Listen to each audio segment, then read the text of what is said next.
Defying w.arnings of unrest, Trump recognizes Jerusalem as Israel's capital.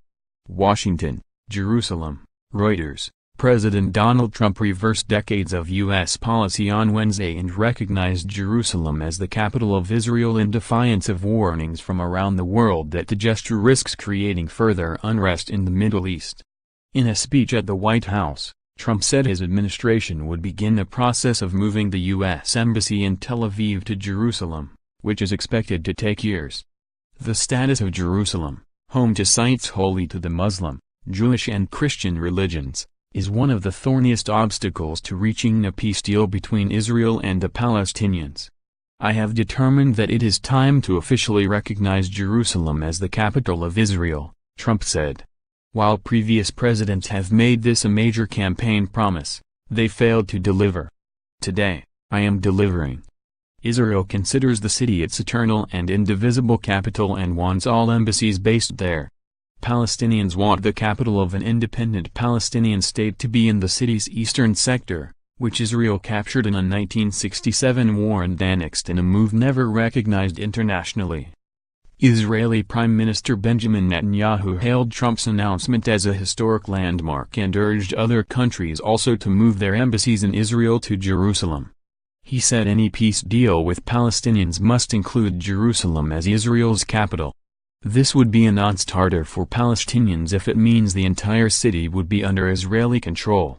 The Palestinians have said Trump's move would mean the kiss of death to the two-state solution, envisaging a Palestinian state and territory, the Gaza Strip, the West Bank and East Jerusalem, that Israel took in 1967. Ahead of Trump's announcement, Washington's allies in the region warned of dangerous repercussions. Pope Francis called for Jerusalem's status quo to be respected, saying new tension would further inflame world conflicts. China and Russia expressed concern the plans could aggravate Middle East hostilities.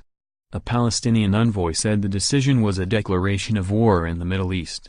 Trump said his move is not intended to tip the scale in favor of Israel and that any deal involving the future of Jerusalem would have to be negotiated by the parties.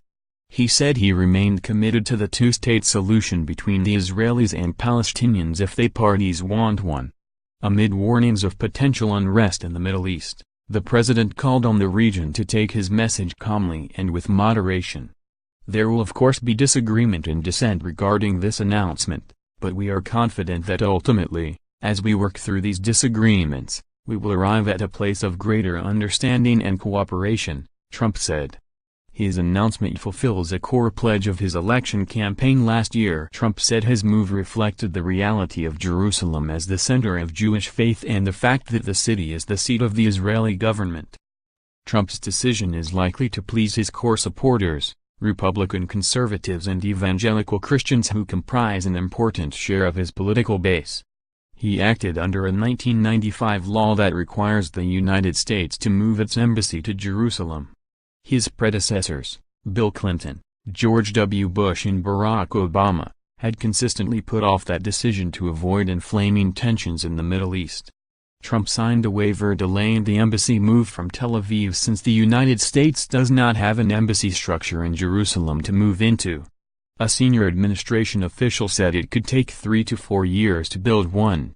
Additional reporting by Roberta Rampton, Matt Spietelnook and John Walcott in Washington and Michelle Nichols at the United Nations, Michael Niebuhr in Berlin, Kostas Pittas in London, Philip Palella in Vatican City, Babak Diganpash in Beirut, Dmitry Solovyov in Moscow, editing by Mark Heinrich and Alistair Bell.